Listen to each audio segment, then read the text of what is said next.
Welcome to Why Rocks, a Department of Geological Sciences podcast at Brigham Young University. We are delighted, that's a strong word, we are pleased. We're here today with Brooks Britt. Who invited this guy? Dr. Brooks Britt. You just grab homeless people off the streets? That's why you're here, Brooks. We are here with Dr. Brooks Britt, who is the Department of Geological Sciences vertebrate paleontologist. The question that comes to mind first, did you get interested in geology first or fossils? Geology first. Okay. Just like Oppenheimer. I was just reading his autobiography today. He starts off that his grandfather gave him a geology collection over in Germany. Right. And he really got into rocks, minerals, but he wasn't that excited about how they formed, which is odd. All he cared about was the crystallography, and he loved polarized light passing through the thin section stuff. Isn't that, It's kind of interesting. And he wastes his life becoming a theoretical nuclear physicist, you know? What was it about geology, and when in your life did this? I was about 10 years old. Okay. About 10 years old, and my dad was in college. He had a friend who had started off in geology and then fell off the wagon and went the wrong way. That's so terrible to hear. It is. And he gave me his mineral collection. Rock collection. Yeah. At 10 years old. It's quite spectacular, actually. So I still have those specimens. They're all numbered, and cataloged like I did when I was a kid. And so I was going to be a geologist. Before that, I knew I was going to be a scientist. Didn't know what kind. Then that got me onto those specimens. Got me onto the geology binge. And then one day, my father was on his way to work. Had to work his way through college, and so I said, "Hey, drop me off at this outcrop of rock." And how old are you at this point in time? Still 10? I'm still 10. Okay. I said, drop them off here. I'll try this out. It turns out to be a Mississippian-age limestone. It's loaded with brachiopods and crinoids. Jam full of invertebrates. It was fantastic. It was spectacular. Beyond my wildest expectations. Even found a bit of a trilobite, which is uncommon in those. But anyway, that got me going. I decided, well, I'm going to be a paleontologist at that stage. So at that point, start off with the minerals, on to paleontology. Inverted paleontology. When did we trade the seashells for the bones? Yeah, for this. Yeah, so then we moved from Illinois and Iowa area back to Washington, and I started reading some technical books on at the local library, Tacoma Public Library, on vertebrate paleontology. Just upgrading a bit. Well, it's quite an upgrade from the invertebrates. Let's be honest, right? Scott Ritter. Anyway. Scott, don't be offended. Yeah. Anyway, and I thought, I think it'd be fun to go down and collect some dinosaurs. And I was... Not a lot of those around Tacoma. No, there are none, absolutely none. A couple of woolly mammoths, maybe? Yeah, who cares about that stuff? But Pleistocene, who needs it? Debris upon the land, right? Scrape it off. Let's get down to something meaningful. So anyway, my cousin also was interested in fossils. He lived down in invertebrate fossils. So I decided I'm going to go down to Utah and go find some dinosaurs. And I told Mom I'm going to ride my Schwinn Continental and ride it down to Vernal. How many speeds did that thing have? A whole whopping 10. Nice. 10. Yeah. And anyway, going to ride that 10 speed all the way to Vernal. Yeah, what a boat anchor that thing was in retrospect compared to the ones they have 7 nowadays. months later. Yeah. Mom said, that's not perhaps the best idea. So I took the bike apart, put it in a box, shipped it down on the Greyhound bus, in the belly of the Greyhound bus, to my aunt's house up in Ogden. So did you ride the Greyhound? Yeah, right. Yeah, that's right. And, dogs don't sweat. But anyway, but the deal was, we'll get to my aunt's house. I put my bike back together again. My cousin, who I thought was better off financially than my parents, but apparently not, because he had a Murray bicycle. Ooh, That's yeah. You had a Schwinn, dude. Yeah, I had a Schwinn. You had to buy a Schwinn at the Schwinn store where you bought Murray from the Sears catalog. So my aunt took us and our bikes to Vernal and dropped us off with some relatives we didn't know to stay for a couple weeks. And our first day out, riding our bikes out into the desert. Yeah. I bet those narrow 10-speed tires were amazing in the sand and dirt around Vernal. Well, we just rode north up along Steinecker there on the road, and as we're going along, you see the rocks, and it looked like the books. They show where they collect fossils. At that time, no one knew what they were, but those different colored bands represented ancient soil horizons. Okay.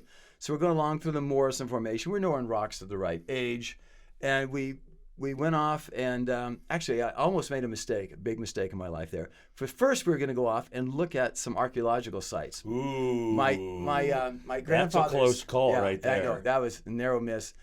Saved my soul, actually. But my grandfather's sister says, "Oh, there's this rock shelter out there. There's just loaded with artifacts." We go out there, it's just beer cans and, hey, bonfire type stuff. Don't be knocking one man's artifacts. That's right. And so we realized that old people talk about things that happened 56 years ago like they were yesterday, right? So on the way back, we go, let's stop at that nice little outcrop of rock. Of course, we didn't know what the term outcrop meant at the time, but we stopped. And we went up a dry wash and started looking around, like they tell you in the books. We knew what fossil bone looked like, but we were looking around, found little needle-like fragments of bone, and we proceed up the wash, and then there's a fork in the wash. And so you look, one fork does not have any bone. It's pretty simple logic. I can handle this. This is pretty good for 10-year-old. No, I'm 14 now. Okay. I'm 14. So, but the point was, I didn't have to have a logic class to figure this one out. But if there's no fossils on this side, you go up the side that does have the fossils, and you keep following it up the slope, and pretty soon you're digging handholds in and footholds because you can't get up there. It's pretty steep. And then there's nothing. You see nothing. You go back down, you dig in where the last bone fragment was, and there, lo and behold, we found a spectacular assemblage of dinosaurs over the years we worked it. Okay. So we worked in there. And this is just you and your cousin. My cousin and I. Working your own dinosaur quarry. In Utah. And nobody knows this is happening. Utah, in the middle of the summer. Yeah. And, in the 1960s, 50s, 40s, 30s. I think it was the, 20s. The late, probably like 69 or something. Okay, okay. So nowadays you'd have some Nancy worried about kids out there. Well, and then you've got the antiquities at laws. That's right. Yeah. I'd be in jail now. Yes. So the point was, one of the interesting facts about this little expedition we'd always go, every day we'd ride out there. It was about 10 miles out of town. Okay. And we'd carry a canteen, which held a quart. And that's your water for the day. And within 3 miles of town, we drank the whole canteen. So we had to go the rest of the day. You got a quart of water for 2 people for a day. With nothing. In the summer out at Vernal. With nothing. You're lucky to be alive. I know it. I wonder why I've had, so many experiences with heat stroke type thing. But anyway, so we dig in, we find bones. We play with it for several days, and then we do what the book says, because this is how I learned how to sail, how to ski, was reading books, which is actually a pretty stupid way to learn these things. Especially skiing. Yeah, that's right. You should get someone to just show you. Just hire someone, right? But anyway, so the book says, well, you make a find and you notify some authorities. So we went in to visit the Vernal Field House of Natural History, which was a museum. It's been there that long? It's been around a long time. Okay, wow. Anyway, it's still there today. Well, in a new building. A new building, yes. The Undermans ran that thing. We go in there and meet Mr. Underman, and he sends his lab and field guy out with us, takes us out in the truck. We go out to the site. No bicycles today. No bicycles that day. And he had an array of tools, goes out, looks at it, and he goes back and gives his report live to the director of the museum. He says, look, it's a sauropod dinosaur, and the director says, well, we can't afford to do that. We don't have the manpower, we don't have the money. And my cousin and I, 14 years old, said, that's okay. We can do it ourselves. And so for the next, so that summer, part of that summer, and then for like a month or so, the next 2 summers, we'd go down there and work on that quarry. So the first 2 summers, it was sans vehicles. Yeah. The 3rd summer, I was 16, and therefore I could drive, and that was a big wonder, because suddenly my was it second cousin, whatever, loaned me his 1962 Dodge pickup, which, by the way, would go a maximum of 97 miles an hour downhill. And you know that for a fact. I know that for a fact. All right. He never learned that. Anyway, so and you never told him. No, I never told him that. So we worked on digging these things up, and we followed the procedures. We read the book on how to apply, rice paper to it, then shellac to bind it all together, and you make a burlap and plaster jacket, just like a physician puts on your arm. Yeah. And we would do that, and I would then put them into the suitcase, a big metal suitcase. My cousin would take half, I would take half, and we'd prepare them on our own over the winter time. Okay. And great story about that was... so you were not only digging vertebrate fossils without a permit, you were then removing them from the state. They weren't from the state. They were from other lands. It must not be. You were named. moving them from the state, But from the the point state was- where they were quarried. That's right. I'm just Well, trying to that's see okay. how many laws you were breaking. they were really, they didn't do anything back in those days. It was great. I actually took it out to the Dinosaur National Monument, showed it to the Yeah. curator out there, and he didn't want anything to do with them. So but we did that. But so I loaded them into the suitcase, these jackets, these plaster jackets. I remember looking that out. suitcase weighed. You could hardly move it. I remember looking out the window and watching the guy. He's going there, just throwing bags in. Then he hits this one, and he goes like this, and his arms stop. Yeah. And that was my blue metal suitcase loaded with dinosaur bones. And what was really cool is my high school, one of my high school teachers, a chemistry teacher, let me have a little area in his lab in the back and work to on work on these Nice. and do a little project on that. It was fantastic. And then I happened by fortuitously, I was down at BYU for a scouting, whatever it was, some scouting thing. And I didn't do any of that stuff. I just went to the museum, walked around, and I met Jim Jensen, talked to him. Oh, wow. We started correspondence. And then when I graduated from high school at 17, literally the day I graduated, I got a letter from Jim Jensen saying, "Hey, come down. You come to BYU. Come down, work for me for the summer. Let's go dig dinosaurs." Jim had Rod Sheets' position at that time. Is that correct? That's right. Okay. Curator of the museum. Yeah. So that was great. Well, actually, it's an Irish So science. what the sauropod that you pulled out of the ground? It was Diplodocus, Okay. and it was a long one. So these things are like 85 feet long or so. How much of it was there? Not a lot that we dug. I mean, nowadays we would use bulldozers to cut off Yes. we were digging it all by hand. Right. So you couldn't get back. You couldn't move the hillside. Yeah, we couldn't move the hillside the way we would do it. But before I retire, I'm going to go out there. I'm going to work that quarry one more time and get pull some With a serious bulldozer? stuff. Yeah, with a bulldozer. So how much of it? Anyway. How much of So it did you produce? So we've got a number of caudal vertebrae, Okay. tail vertebrae of Diplodocus, spectacular.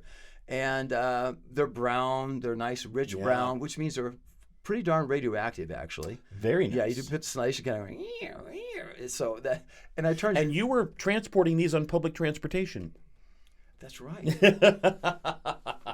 So I'm just adding up the felonies. these bones okay? are all now at BYU curated in the collection here, but we found, in addition to Diplodocus, we found Allosaurus. We found a little ornithopod in there, a small ornithopod, which was partially articulated.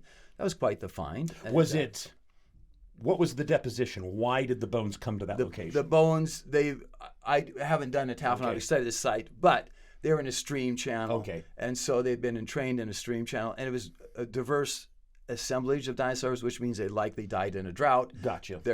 Their carcasses were So they were dead upon There being brought to were that carcasses on the land, and then when the river hit flood stage, it picks up the bones, moves them into the channel where they're buried. area. So it's similar to most of the deposits. Almost all massive dinosaur deposits. Where you have a multi-taxic, But a little bit system different like than the that. deposit at. Dinosaur National Monument. Yeah, I was going to say, what's the one out by Huntington, Utah? All the allosaurs. Oh yeah, Cleveland Lloyd Quarry. Cleveland. That's a little bit different. That is a nice one. That's a different one. Yeah. And the bones there are black. Their bones are black. By the way, the color of dinosaur bones is a function of thermal exposure. How deep were they buried? Okay. In other words, how hot did they get? It's just like toast. You know, you have toast, and you put it in, you white toast, like the cheap white bread you buy at Kmart or whatever, Walmart, whatever. Anyway, See, if you're shopping at Kmart, I don't there's know the where you problem. live. That's right. So That's a you know, dinosaur. you drop Speaking it of in- dinosaurs, Kmart. Yeah, you drop it in. It's thriving in Australia today, though. Really? Yeah, I had no idea. Yeah, it's equivalent to Walmart over there. So anyway, you drop it into the toaster, and the longer you leave it in, the darker it gets. Right. If you leave it in too long, what color is it? Black. Black. The bones at Cleveland Lloyd were buried down deeper. Okay. And then the geothermal gradient, of course, was such that they were all the organic components in there, which originally constitute 50% of a bone. I would guess those bones have maybe 10% organics left. They've been heated up so much they've turned black. Wow. So the very bones I interesting. had that were brown from out About halfway done. the Britt pit were The Britt pit. Just, I about love just it. right. Yes. Broadcasting live today, Vernal, Utah. We're out at the Britt pit. Is that what you really called it? Jim Jensen, when I came to BYU, Yeah. we opened that up in 1973. We opened it up and did some excavations there. Okay. And so he registered as the Britt pit. I love that. Nice. Is it on? It's not on Dinosaur National Monument property. No, it's not. It's on federal land. property. Okay. Yeah. Very cool. They're permit to go do that. Well, Brooks, that is a really interesting story. I would imagine that very few of our listeners were opening their own dinosaur quarries at age 14. what were they doing with their lives? Seriously, it really makes Piano lessons? It really makes you wonder. It really does. Yeah, piano, dinosaurs, come on. Yeah. Anyway. Oh, those are good times. I'll tell you straight off. I hate to say this, I really do, because I'll never hear the end of it. I wanted to be you. When I was a geology major at BYU, I wanted to be a vertebrate paleontologist. Now, let our studio audience know. Nope, they're not here today. Let our listening audience know, how many vertebrate paleontologists are there in the world? Oh, I'm sure there are thousands. There used to be very few. Back in the There's still very few if you want to compare it to accountants or dentists or any other profession. When they had the first professional meeting in the United States, they had 12 or 15 people. Then it grew, and I'm sure there are thousands now who are members of the society, and some of them actually have jobs. Yeah, and some of them actually have jobs. So about halfway through my undergraduate work, Dr. Wade Miller explained to me that the chances of me getting a job as a vertebrate paleontologist were really small, where the chances of getting a job as a petroleum geologist or a hydrogeologist were much greater. So you went off and did geoengineering. I did, yes. I did what paid the bills. So yeah, you gave up on your dreams. I did. Dreams have to die sometimes. No, they don't. Not if you're a vertebrate paleontologist. Well, I will tell you that I am jealous of your career path. Do you know how many guys in our department wanted to do dinosaurs? Oh, yes. And it's not a small number. Even Eric Christensen says that he wanted to do that. I go, well, why did you get off the path, man? Stick on the straight and narrow. He spent too much time. Well, he's from Idaho. He had to do volcanoes. I understand. Yeah. I guess that's probably written in the contract. So that particular discovery, we'll call that your first dinosaur discovery. Yeah, that was my first. And that was just hard work and knowing that you walk up the stream valley and you look for the little pieces and the pieces get bigger, and when the pieces run out, you make a left and go up the side of the embankment and just dig in. What other kinds of technology do you use or are used today in finding dinosaurs? Well, actually, you see in the movies like Jurassic Park. Oh, I was going to bring it up. Yeah, ground penetrating radar. The shotgun blast. Ground penetrating radar and seismic. And they mix them up in there. And they get a beautiful picture of this velociraptor in the ground. Wait, you're telling our listeners that that's not real? I'm sorry to break it to you. Wow. So anyway, there is no way. You have to find something on the surface, and you dig in and you probe around, find out how much is there. We're doing that right now. We have a crew out there as we speak. Where? Working north of Arches National Monument. What's the name of that quarry? National Park. What's it called? Mayray is where they're at. Mayray. And so they're excavating Gastonia and some Utah raptor and various dinosaurs like that. But yeah, you just walk around in rocks of the right age and the rocks of the correct depositional environment, looking for pieces on the surface. And then you dig in a little bit and determine whether it's worth opening up a quarry. And then you get a permit, open it up, decide, that was a mistake. There's not really much here. Cover it back up, move on. But that's how you work it. So anyway, there's still legwork. There's no, you can't remotely probe in the subsurface. You're digging blind every time. It's like open up a LiDAR, Christmas present. Digital photogrammetry. You got to put boots on the ground and go find it. That's what it takes. Right. Very cool. But in the lab, of course, now, instead of working with your air scribes, which are little miniature jackhammers the size of, But now there's something in that rock. You know there's something in it because you collected it, and you've got notes about what it looked like in the field, which may be nothing related to what it really is. It comes out of the plaster, and you're like, this isn't the same rock. Yeah. Oh, I thought that one of my classic ones I thought, clearly I've got a piece of a sacrum, part of the rear end, and I saw a ridge in it. I thought it was the neural spines. We got back to lab prepped. It was the back third of a giant ceratosaurus skull. The skull. Well, I was right. It was bone. It was close enough, right? You thought it was the bone. And that ended up being the head. The sagittal crest is what I was seeing, interpreting it as part of a pelvis. But But anyway, so that's so. Even with all those fancy initials behind your name, you can still get it wrong on occasion. Yeah, that's right. Well, that was before I had any fancy initials, but nevertheless. Anyway, so now in the lab, of course, we can mechanically prepare it, which we still do most of the time. But if you decide something's too fragile or too delicate, you can run it through you can go use a hospital scanner, right, for example, and like a CAT scan. Yeah, CAT scan, and those do the smallest slices they'll do is like about not even quite half a millimeter, which is okay for some coursework. But if you wanted to look at details, like we have those little new Drepanosaurs we're working on, there maybe 10 inches long. The whole with dinosaur is 10 inches They're long. not dinosaurs, they're another animal, but they're so delicate. The skulls would be this long. Wow. So you run them through Size of a peanut.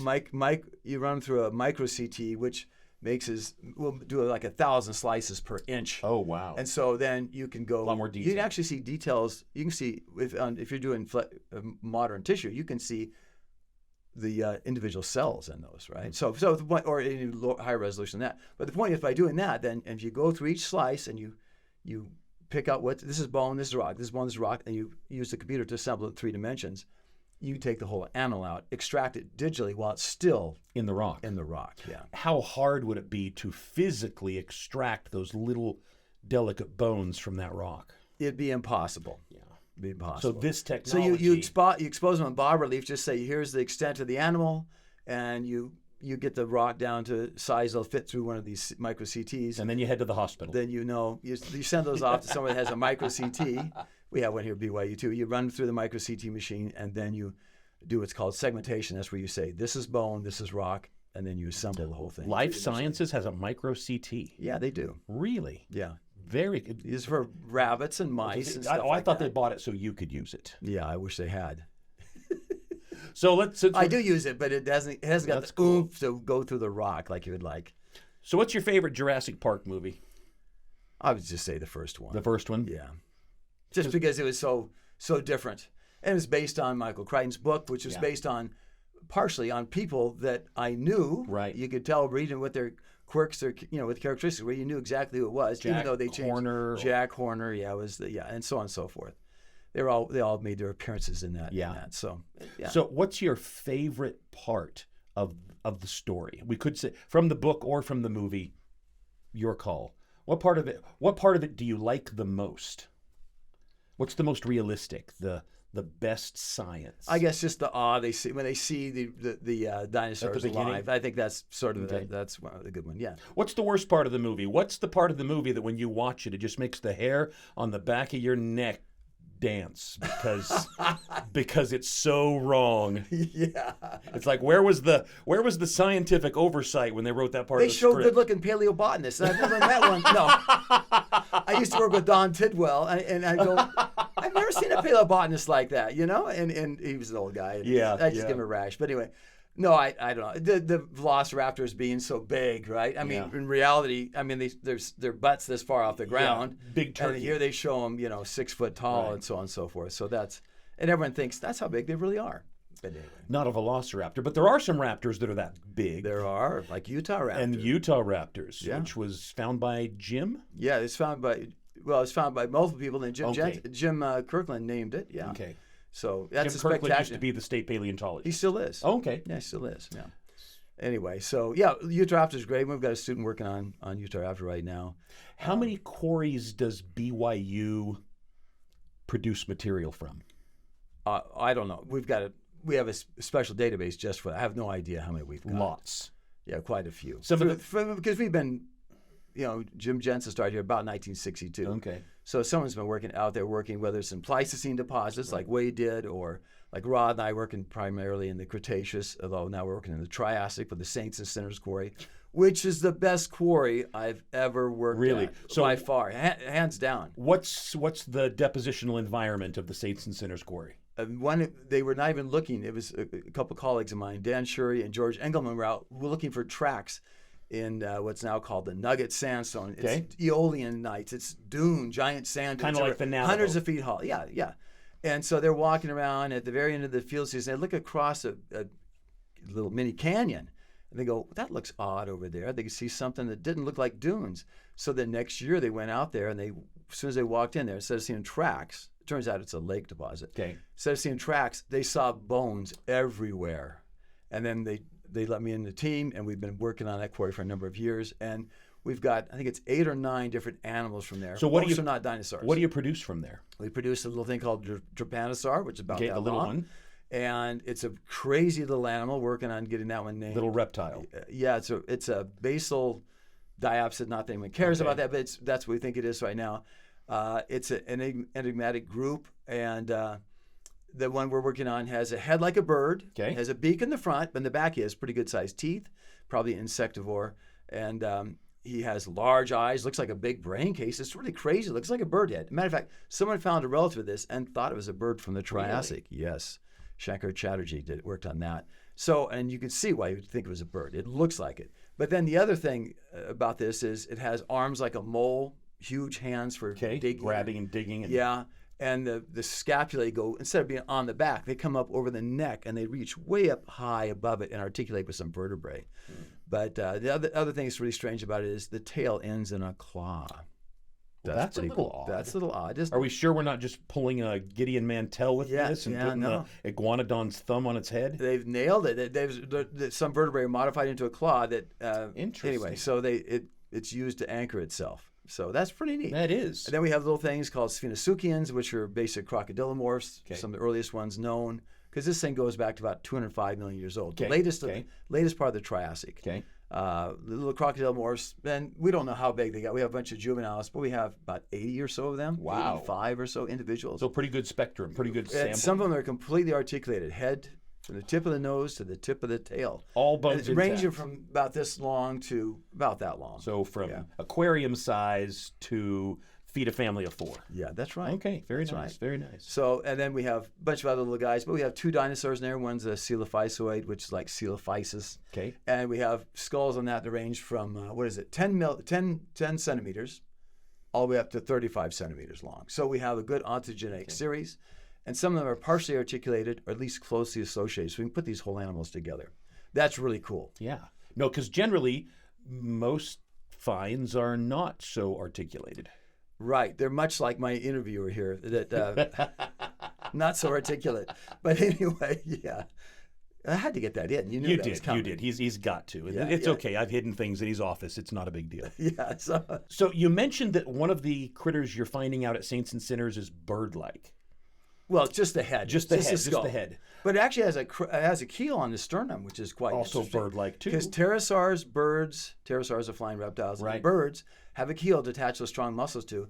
These have a keel because they have strong muscles they're using for pulling the vegetation apart to get the insects out, we think. Any information about whether they were covered in scales versus feathers? No idea. Okay. No idea. As we talk about birds, there's a number of different dinosaurs that have a bird-like characteristic or two. Why is that? I wonder, what would that be? What are you leading me to here? Yeah, the great thing about it, we now... There's a lot of people who don't fully understand this. Well, when I was at school, as a student and stuff, they always say, well, birds evolved feathers as an adaptation to flight. They evolved pneumatic bones as an adaptation to flight, and so on and so forth. It turns out they inherited all those characteristics from their dinosaurian ancestors. Yes, they were there even in the giant sauropods, for crying out loud. Certainly in the theropods. And even pterosaurs had primitive feathers. Now explain the pneumatic bones. Pneumatic bones, like when you look at a bird, the neck vertebrae, all of the bones in the skull essentially, and almost all the vertebrae are filled with air from air sacs that come off from the lungs, which makes them a much lighter airframe. Yes. Right? And they're actually quite strong because when the tissues go in and invade bones when they're little young birds, they mine out these tissues, mine out the bone that is not under stress. It's not stressed. So if you don't need it, it's gone. They strip it out. So it's basically bioengineering to lighten the load, make them, still they're very strong, but much, much lighter. So you and I, we have bones. When you break them open, there's the center is not filled with air. Nope. Except a couple of bones in our sinuses here and here. But in ours, they're filled with marrow and with fat. The hollow bones are, and so. That's not exactly the lightest stuff. It'd make it difficult to fly. It would make it rough to fly. Although bats do it, right? Bats do it. They do pretty well. That's an interesting thing about how flight has evolved in different aspects of life. Completely different groups insects, of vertebrates. reptiles. Pterosaurs. Yeah. You do some work with pterosaurs as well. I've worked with one we found out of the Saints and Sinners quarry. Yeah.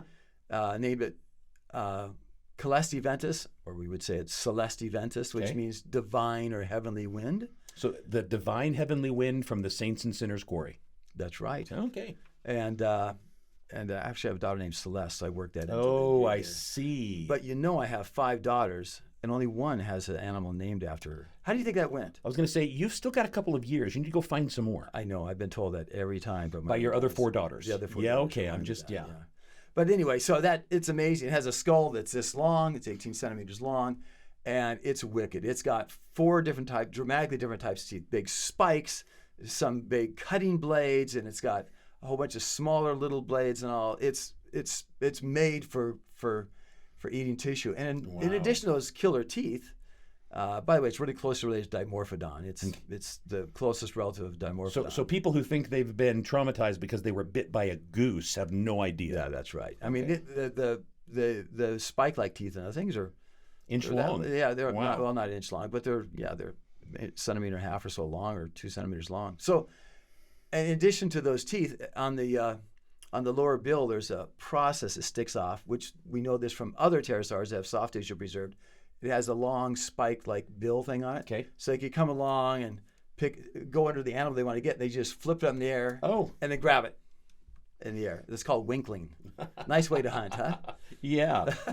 So this pterosaur, you've actually written papers and presented at conferences and done all sorts of things. It's a fun little specimen. All we have is a skull and one bone. Pterosaurs have 3 normal fingers here, right, with claws on it. Their 4th finger is the elongate one that holds the skin flap out. The skin flap out, yeah. So that's the bone. All we have is the very last part of that. But otherwise, we have a spectacular skull, which is great.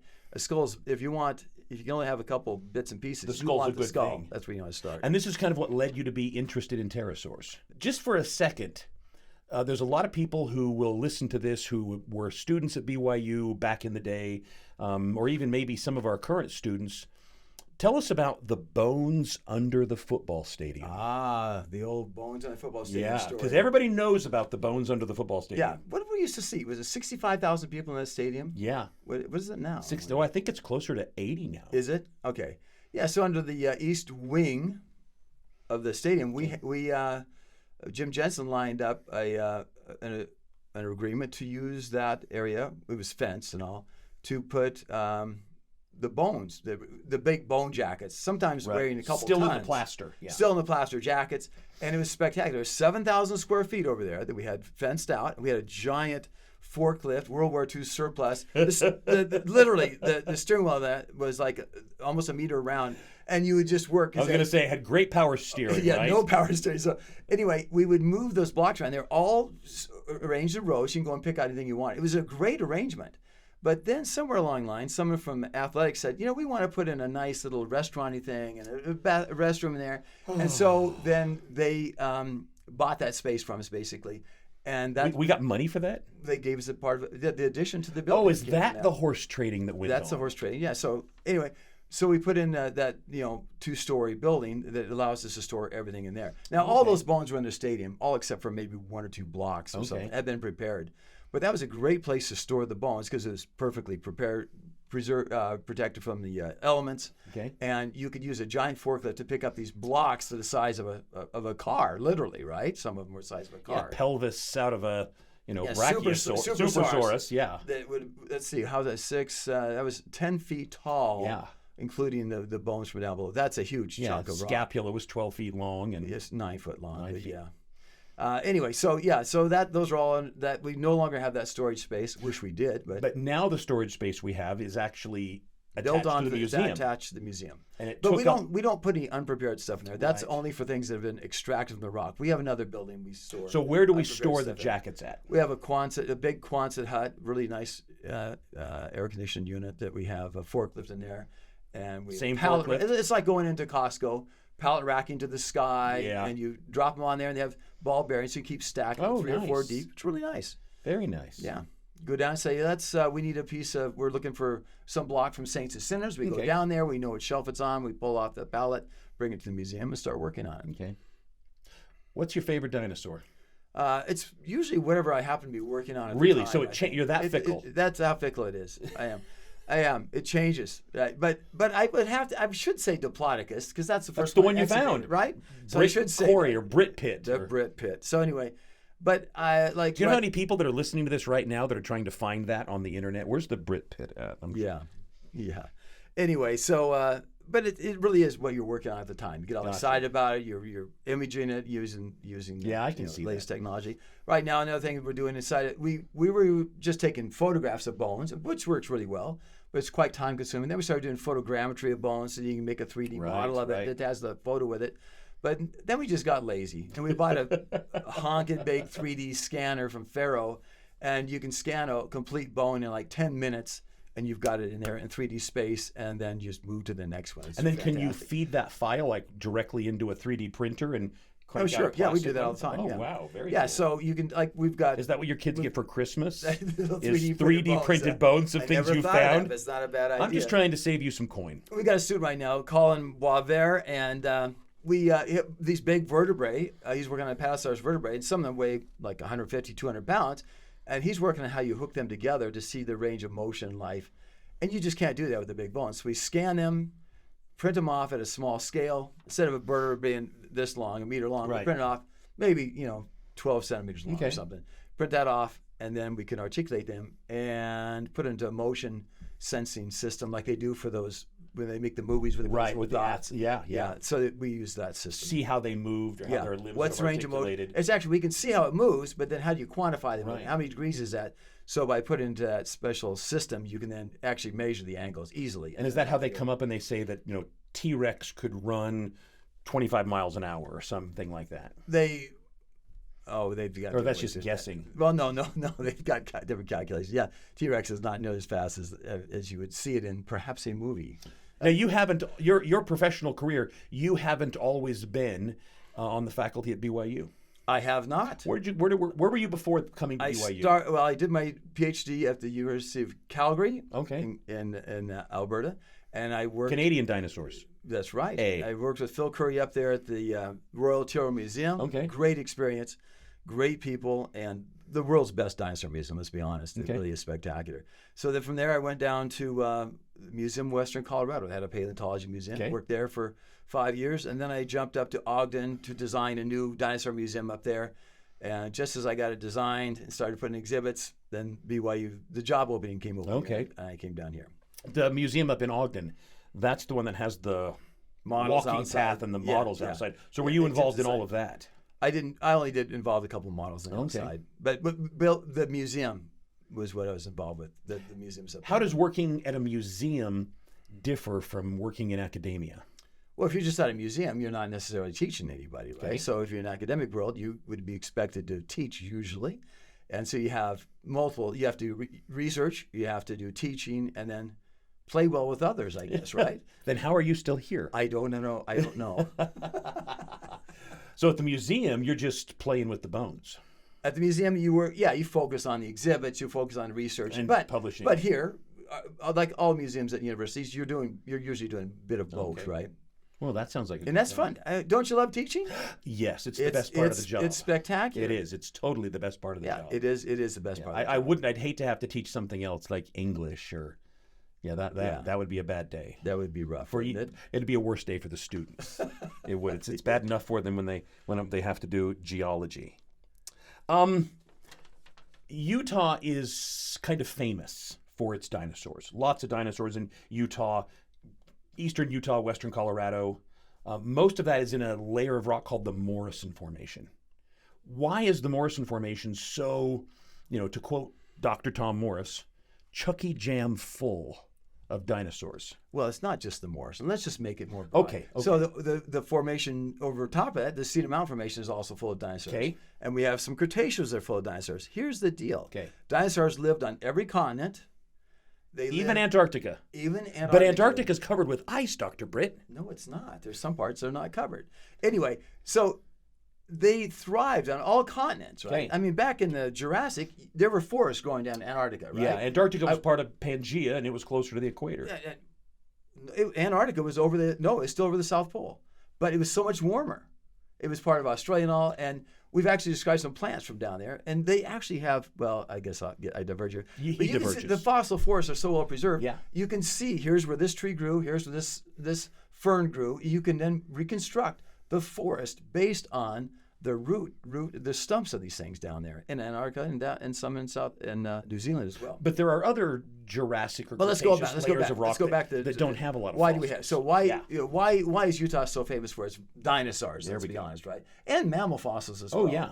And it's pretty simple. It's because there was a basin here. There was, throughout from the Triassic time, there's an area where sediments were being collected. You can't just dump sediment on top, build up a mountain. That's going to get eroded away. When you dump the sediment, you want a basin, something's going to fill in and go down a mile or a mile and a half. So you just keep loading it and it keeps sinking. Put more in there. And the animals that lived in those environments, if the environment's right, it was going to preserve the bones. Now, that's fine and dandy. There are things like that all over the world. But those dinosaur bones might have been down there a mile or more. But the trick is then the Colorado Plateau is uplifted, erosion stripped off the overlying layers. And we brought them back to the surface. And we brought them to the surface where you can wander around and find them exposed. And the other thing about it, there are dinosaurs in New Jersey, but they're hard to find. Right. Because it's green, it's luxurious. Utah is a barren wasteland, right? Oh, come on. Tell us how you really feel. So you can walk out there, and erosion occurs at a rapid rate. There's almost no vegetation. When you're on the desert, there's basically no vegetation. Stabilize things. So when it rains and you get snow and you get freezing and thawing, you're eroding things. Like up in Canada. That's why Brooks, Alberta, my favorite named town, it's not named after you. It has erosion occurs up there at a whopping rate of 1.5 centimeters per year. That is phenomenal. In those badlands. The Tyrrell Museum goes out there, and they'll go back to the same place they were the year before. Because a couple of centimeters are gone. One example is I found part of an ankle of a dinosaur. I thought it was just one bone. Okay. They start working, it goes down the foot, they go up the other way. The whole dinosaur was there.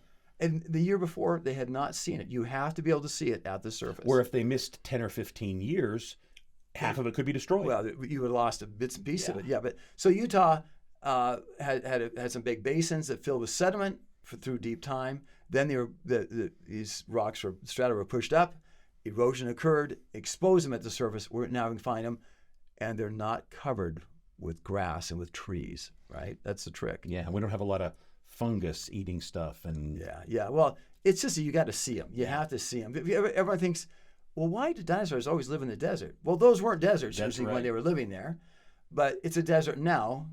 And like when I've gone to China to collect, you go off in what's now a desert because now Sichuan province is like a jungle down there, has a lot of dinosaurs, but you only find them when you're building a freeway or scraping off to build a foundation of a new building. Whereas you go up into northwestern China, and it looks like Tooele. It looks. Yes. Well, I remember we got out there and someone says, "Have you ever seen a landscape like this?" I go, "Yeah, it looks just like Utah." You can see the multicolored paleosols. Yeah. You can see the badlands and almost no vegetation, and so that's where you're looking for the dinosaurs.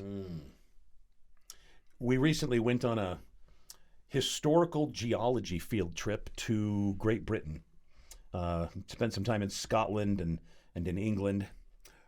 Anything on that trip that was really something that was impressive for you? What was a highlight of that trip for you? Rowing around Lyme Regis, the harbor at Lyme Regis. I really enjoyed that. So you have to tell the story. No. Everybody else on the trip is looking at the rocks. I looked at the rocks too, but I wanted to say I was on the North Sea. So someone had a little skiff and I borrowed it. He went up to a total stranger and asked if he could borrow his boat. Yeah, it was his boat. He goes off to tender his main real boat. Yeah, and he said, "Sure, he let me go out." It was so amazing. It was spectacular. See, and I was hoping he'd say it was the dinosaur casts at Sydenham Hill, or it was the no. It was, but the real highlight. Well, that was fun. Come on, that was fun. Okay, that was fun. And what were you doing? You were sitting on the bus waiting for me to come. We were. Everybody was sitting on the bus waiting for you to come. Okay, so anyway, if it wouldn't have been for your lovely wife, we wouldn't have been waiting. I'm glad she was there. So obviously the highlight of that trip would be going to the Holy Grail, the mecca of geology, which was Sycamore Point. Sycamore Point. Oh, that was just amazing. I mean, you teach it. It's in the every textbook has it in it, right? And you found bone at Sycamore Point. No, I didn't. Yeah, a sheep. Oh yeah, a dead sheep. Yeah. And then you made all the students climb down so they could see the dead sheep. Well, you have to study taphonomy. Yeah. You can't just wait. It'd be gone in a couple of weeks, right? And, a couple more high tides, and it will be gone. It will be gone. No, come on. It's going to Sycamore Point and seeing that unconformity. Yeah. And then going into that, like, 100-foot deep cave. Yeah. Wave-cut cave down there. When you're looking up the roof of it. And seeing the unconformity. It's the bottom of the overlying stratum. Yeah. It was amazing. All the conglomerates and stuff ripped up from down below, which they never focus on the inclusions in that, do they?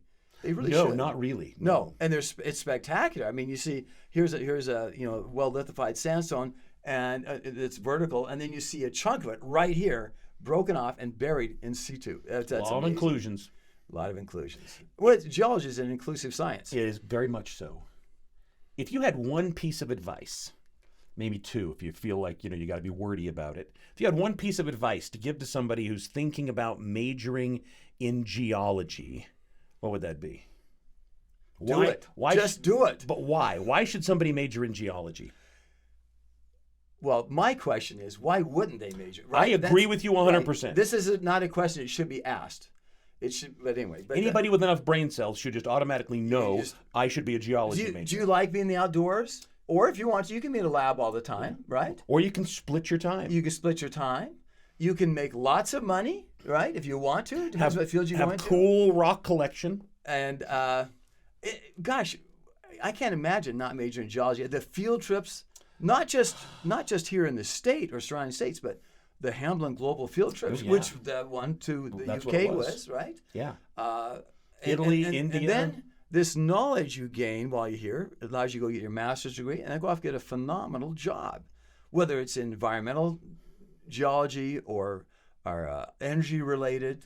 Now, if you had to talk, if somebody came into your office and they're already majoring in geology and they say, Dr. Britt, I want to be a vertebrate paleontologist, what's the advice you give them?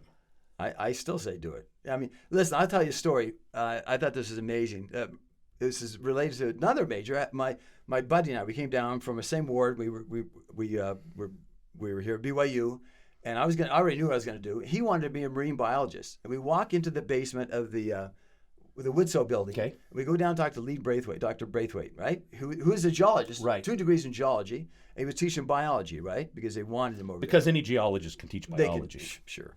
Anyway, he's all fired up about being a marine biologist. He's talking to Lee Braithwaite about it, and Dr. Braithwaite says, "Well, you have this issue and that issue and the other issue." My friend walks away crestfallen. He just gave up, and then I thought, "Wow." Then I realized later, Dr. Braithwaite was just trying to see how dedicated, how centered he was on that goal, and he was not at all centered on it. Okay. Does that make sense? Yeah, totally. So I thought, and at first I didn't understand it, but later on I go, oh, I know what he was doing there. He's just probing to see if he really wanted to be one. Is this really what you want to do? And now he's an international cop. He's like looks like Superman, and he goes around to every strife-torn country in the world and trains the police forces. So he's doing fantastic. So he became a superhero. So he really changed what he's made. Yeah, from being a marine biologist. That's quite a change. For the past couple of years, I'm sure with much regret, you have been asked to serve as the department chair of the Department of Geological Sciences here at this fine institution of higher learning. I was asked to do what? That's why your office is in the corner. Oh. Yeah, that's why. Yeah. What is, besides working with me, what's the best part about your job as department chair? Being able to bless the lives of students. Okay. You see the students and you think, I remember when I was a freshman and you had questions or you needed some, a financial assistance or whatever. So just being able to work with students, I think that's great. Working with faculty, that's a real pain. But working with students is fantastic. I'm not even the department chair, and working with the faculty can be a pain. And the students love Dr. Britt. He feeds them pizza every Thursday after our seminar, and numerous other things. Well, Brooks, we appreciate you being here today. Hey, it's good talking to you. This has been Why Rocks, a Department of Geological Sciences podcast at Brigham Young University. Thanks for joining us.